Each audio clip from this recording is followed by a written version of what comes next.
예, 어떤 땅에 어싱이 될까요? 제가 지금까지 체크한 곳에 대해서 몇 가지 말씀드리겠습니다. 첫째, 이런 바위 어싱이 됩니다.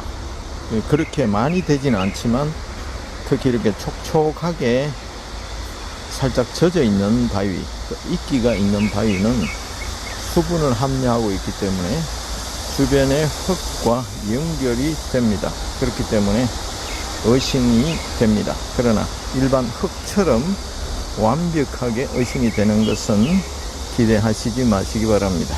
그럼 바위는 어싱 효과도 있지만 또 지압 효과가 탁월하고 또 온도에 따라서 따뜻할 때 혈액순환이나 몸의 대사에 굉장히 좋으니까요. 한 번씩 올라가셔서 어싱 하시기 바랍니다. 두 번째, 야자 매트입니다. 이렇게 있는 야자 매트 어싱 됩니다. 지금 설치한 지 오래돼서 흙이 많이 묻어 있죠. 틈에도 흙과 모래가 이렇게 빼곡이 박혀 있는 것이 보일 겁니다. 이런데도 체크해 봤는데 어싱이 됩니다. 그러나 다만 아주 바싹 마른 날에는 어싱이 약합니다. 그러나 촉촉하게 비가 온 후 습도가 높을 때는 어싱이 80% 이상의 효과는 있으니까 얼마든지 하셔도 됩니다. 이런 바싹 마른 돌 어싱이 약간은 됩니다. 상황에 따라서 될 때도 있고 안 될 때도 있는데요. 대부분 돌은 약간은 어싱이 되니까 부담 없이 지나가시면서 어싱 하시기 바랍니다. 그리고 계속 올라가 보겠습니다. 이 나무 이런데도 조금 젖어 있을 때는 어싱이 물론 됩니다. 정전기 제거 효과도 당연히 있고요. 그래서 이 다양한 숲길을 걷다 보면 어싱이 되는지 안 되는지 궁금해 하시는 분이 많을 텐데요. 이런 나뭇잎 이런 쪽에는 어싱이 됩니다.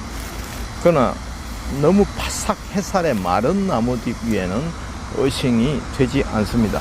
그러나 이렇게 촉촉하고 발바닥을 디뎠을 때 수분이 약간 있는 이런 구엽토나 나뭇잎 위에는 어싱이 됩니다. 그러나 흙처럼 맨땅처럼 100% 어싱 효과를 누리기보다도 발바닥에 느껴지는 보드라운 느낌, 그리고 까칠까칠한 이런 낙엽 고유의 나뭇가지와 섞인 그런 촉감과 더불어서 어싱 효과는 한 50%만 있어도 괜찮겠죠. 그러나 제가 책정한 바로는 바싹 마른 건조한 나뭇잎 더미 위에는 어싱이 되지 않았습니다. 중요한 것은 수분입니다. 그리고 오랫동안 흙과 섞여서 부엽토가 된 경우에는 어싱이 됩니다. 그리고 다음에는 방부목입니다. 방부목도 어느 정도 어싱이 되더라고요. 특히 수분이 있을 경우 이렇게 어싱이 됩니다.